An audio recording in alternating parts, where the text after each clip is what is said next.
Hello student, welcome और welcome back to your own YouTube channel be the commercial study वहीं जहां concept सही। Class आज हम अपनी क्लास के अंदर बीबीए बीकॉम ऑनर्स के बिजनेस लॉ के टॉपिक कंज्यूमर प्रोटेक्शन एक्ट 1986 को डिस्कस करेंगे। तो स्टूडेंट, सबसे पहला क्वेश्चन ये राइज अप होता है कि कंज्यूमर प्रोटेक्शन क्या होता है। मैम, हमने बहुत बार सुना है consumer protection act, consumer protection act. So exactly consumer protection act क्या होता है, आप ये बताने में हमारी हेल्प करेंगी? Sure, why not. तो स्टूडेंट, सबसे पहले हम जानेंगे कंज्यूमर प्रोटेक्शन एक्ट है क्या और इसको क्यों लाया गया। जैसे कि इसके नाम से समझ में आता है, कंज्यूमर प्रोटेक्शन, ये एक्ट जो बनाया गया है कंज्यूमर्स को प्रोटेक्ट करने के लिए बनाया है। तो सबसे पहले इसकी डेफिनेशन जानते हैं, देन मैं आपको वर्डिंग में समझाऊंगी what is consumer protection act exactly. Student, जानते हैं what is consumer protection act 1986। क्या है consumer protection act 1986? It was made in 1986 which plays a very important role. यानी कि ये बनाया गया था 1986 में, 1986 में, जो बहुत जरूरी अपना कार्य काम करता है, जो बहुत जरूरी रोल प्ले करता है। It was protect consumers from exploitation. That means क्या मतलब है मैम इस लाइन का, कि ये क्या करता है, ये एक्ट कंज्यूमर के राइट्स को और कंज्यूमर को प्रोटेक्ट करता है एक्सप्लॉयटेशन। एक्सप्लॉयटेशन का मतलब क्या होता है स्टूडेंट्स? एक्सप्लॉयटेशन का मतलब होता है दोहन। दोहन मतलब कि कंज्यूमर के साथ कोई भी ऐसा काम ना हो जिसकी वजह से कंज्यूमर का लॉस हो। ठीक है, उनके लॉस को बचाने से, उनको किसी का तरीके का लॉस ना हो, इसको बचाने के लिए कंज्यूमर प्रोटेक्शन एक्ट बनाया गया। ठीक है, A part of this act is comes in effect from 15th April 1986।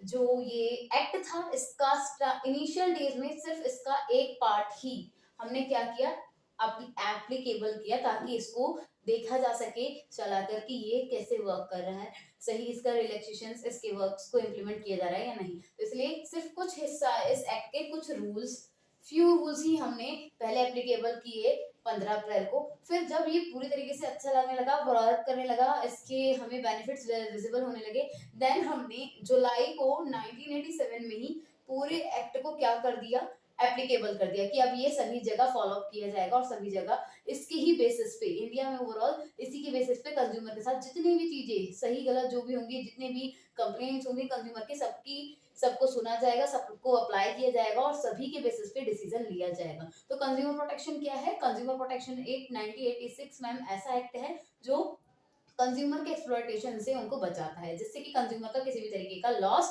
ना हो सके, इसीलिए कंज्यूमर प्रोटेक्शन एक्ट बनाया गया।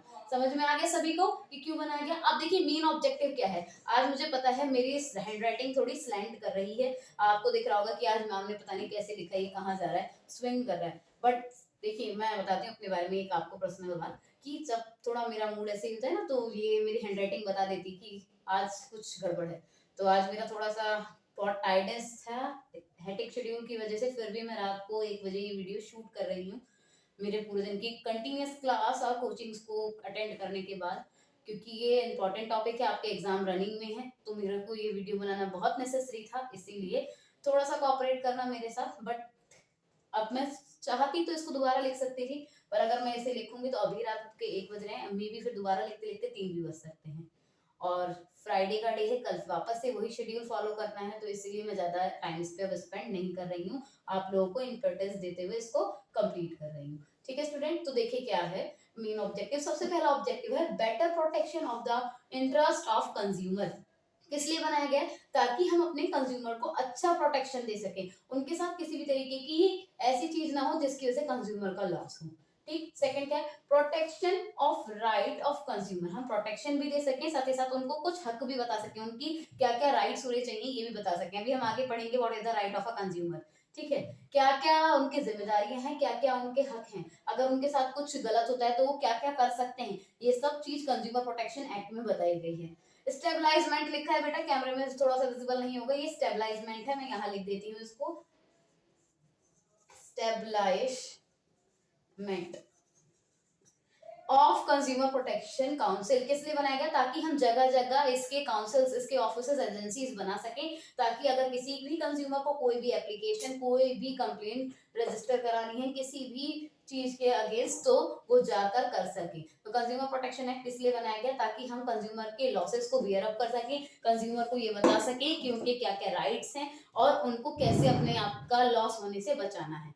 Clear student. अब इसके बाद हम मूव करते हैं अपने सेकंड टॉपिक पे, जिसमें हम जानेंगे मेन हमारे कौन कौन से सेक्शंस हैं और उनके बेसिस पे कौन कौन से एक्शंस हम ले सकते हैं। चलिए मूव करते हैं अपने टॉपिक नंबर 3 पर। सो स्टूडेंट, अब हम जानेंगे राइट ऑफ कंज्यूमर्स। तो बेसिकली हमारे मेन एजेंडा क्या है, हमारे बेसिकली एक कंज्यूमर के कितने राइट्स होते हैं। एक कंज्यूमर के मेन 6 राइट्स होती हैं। सबसे पहला राइट है right to protection and safety. Consumer का एक राइट होता है protection of safety. This means इसमें बोला जाता है एक सेल्समैन को कि आप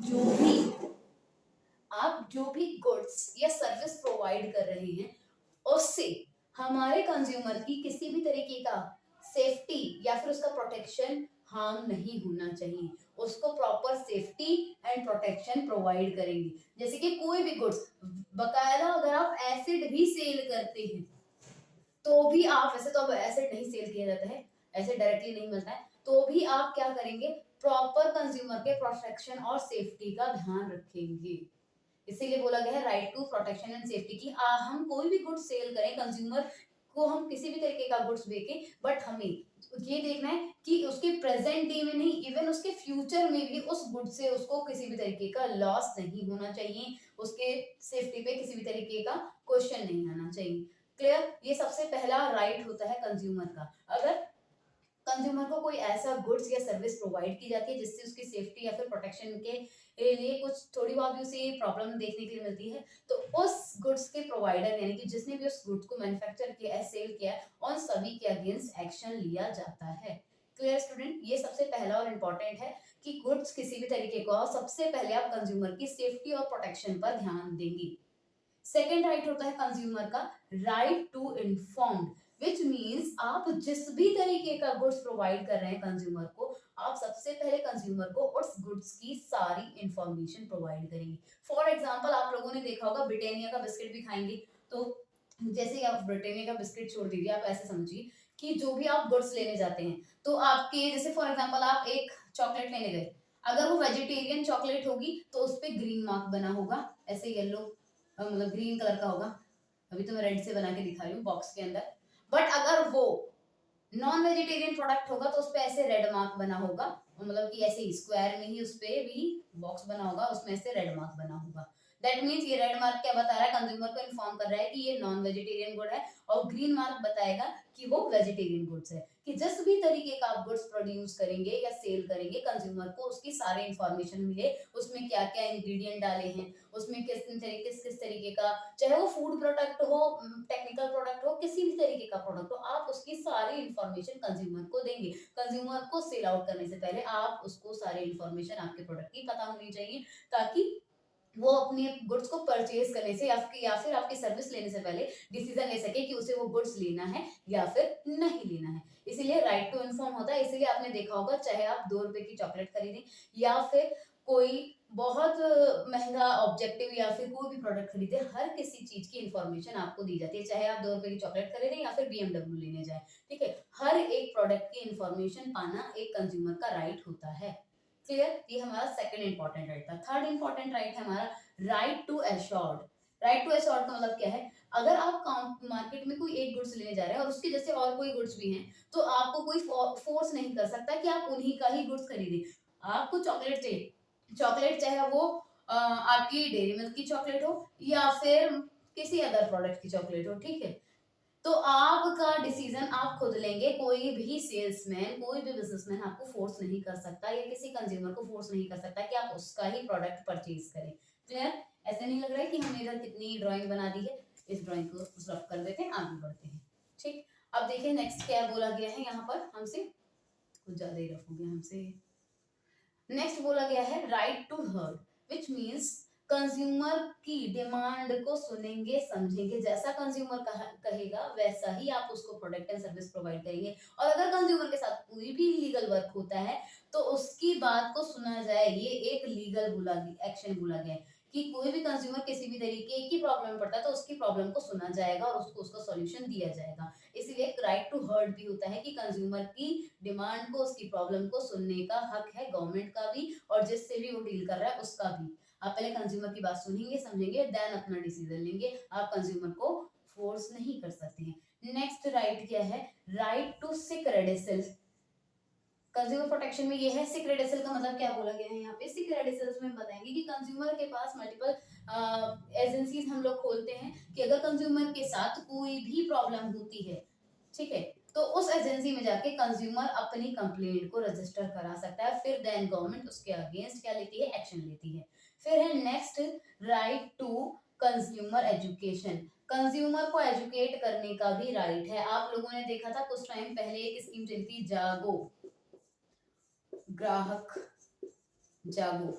जो जागो ग्राहक जागो स्कीम चली थी वो इसी के बेसिस पे चली थी कि ये वाली और ये वाले दोनों राइट्स के बेसिस पे, कि कंज्यूमर को एक तो प्रॉपर नॉलेज होनी चाहिए अपने गुड्स की, हमें कंज्यूमर को एजुकेट करना चाहिए, पढ़ाना चाहिए ताकि वो अपने डिसीजन ले सके। दूसरा इनफॉर्म्ड में यही है, जागो ग्राहक जागो, कि कंज्यूमर को सभी चीज के बारे में पता होना चाहिए। अगर आप एक 10 रुपए की चाय पत्ती भी लेने जा रहे हैं ना, तो आपको पता होना चाहिए मार्केट में और कितनी तरीके की चाय पत्ती है, सिर्फ एक रेड लेबल ही चाय पत्ती नहीं है, टाटा टी भी है, ताजमहल भी है, एक्सेट्रा एक्सेट्रा बहुत सारे प्रोडक्ट है। अब आपको देखना है कि आपके बजट में कौन सी आती है और आप किसको परचेज अप करने जा रहे हैं। Clear student? तो ये बेसिकली 6 इंपॉर्टेंट राइट थे कंज्यूमर के, जिसको एक कंज्यूमर के फेवर में गवर्नमेंट के थ्रू कंज्यूमर प्रोटेक्शन एक्ट 1986 के थ्रू क्या किया गया है, एश्योर किया गया है। Clear student? अब इसके बाद मूव करते हैं, अगर कंज्यूमर के साथ कोई प्रॉब्लम होती है, किसी भी तरीके का इलीगल वर्क उसके साथ होता है, तो वो अपनी कंप्लेंट्स को कहाँ रजिस्टर करा सकता है, कहाँ रिकॉर्ड करा सकता है।